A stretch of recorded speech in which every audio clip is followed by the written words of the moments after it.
So today I will be discussing on lesson 3, the religious response, the role of religion and ethics. Ethics and religions are aligned. Ethics is based on reason. Religion is based on God's revelations. Both say what is moral and good.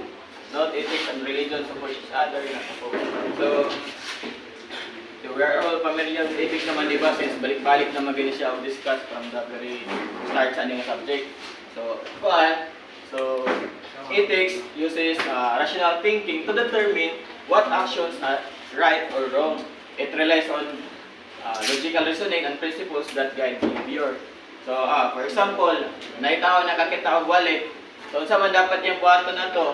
Iya ba itong itago or iulit niya? So, the ethical reasoning there is that it would guide a person to return the wallet to its owner because it is morally right thing to do.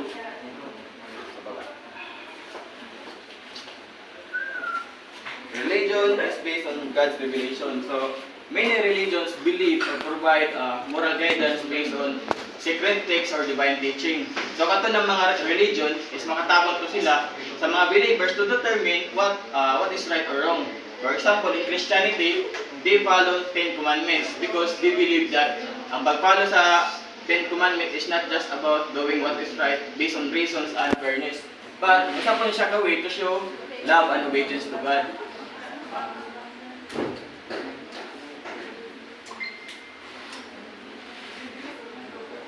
Ethics and religion support each other, not opposed. So based on the book, religion is not against to ethics, while ethics uses reasons and logical thinking to determine what is right and wrong. Ang religion po is maka-add po siya extra layer of guidance with by giving moral principles, divine foundation. So ang ethics of ang religion can help people to guide in living peacefully. So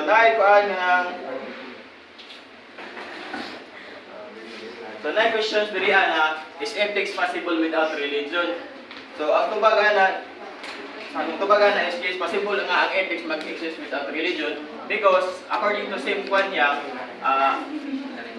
wala ko kabalo kung saan siya, philosopher ba na siya, saan siya nakuha. He said that ang ethics can exist on its own because ang morality para sa iya is nag-base man siya sa human reasons and social needs, not necessarily nga naka-base dun sa religious beliefs. In short, kabalo ang mga tao mo determine kung sa'y tama o mali. Also, according to Sim Kwan Yang, sa two great philosophers, namely Socrates and Confucius, and ancient philosophers, who expounded their ethics without relying on any supernatural being.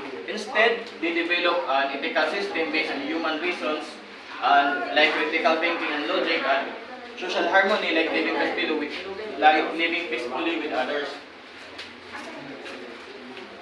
Instead, Socrates there encouraged critical thinking in the pursuit of virtue, while Confucius emphasizes the importance of relationships and social order.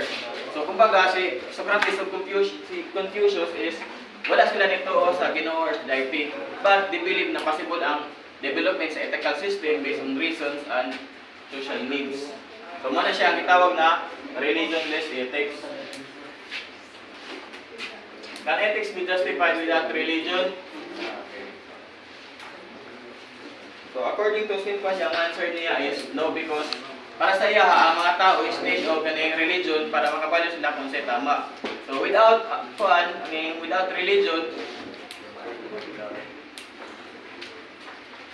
without belief in God or a higher power, so there is no absolute standard of right and wrong. So Dostoevsky, if God does not exist, then everything is permissible. So ang pasabot ko sa quote ni Dostoevsky is that without God, there is no absolute standard of right and wrong. So people could just do whatever they want because there is no higher moral authority that could guide or limit their actions. Theistic moral arguments. So diri as a theistic moral argument is giingon diri nga ang moral values ug ang moral values ug ang duties is nag-exist siya because of God. Kumbaga there is nasa ikon ba real right and wrong diri sa tuan. Ang kani pod nga moral rules is nagikan po ni sa mas taas pa sa tuwa, which is ang God. So naay mga nag-support aning theistic moral arguments. First we have Immanuel Kant. Charles Taliaferro. Ethics fits a theistic worldview. So para kan Charles Taliaferro, ang ethics daw is na sense if we believe in God. Kung kumbaga, mas makabuluhan ang ethics kung natin pagtuo sa Ginoo or we are centered by God. Second is Immanuel Kant. Highest good equals virtue plus happiness. So according to him, ang highest good daw sa tao is kung tao daw is both morally good and truly happy, which only God can guarantee. Rushdal and Sordi, moral law needs a divine mind.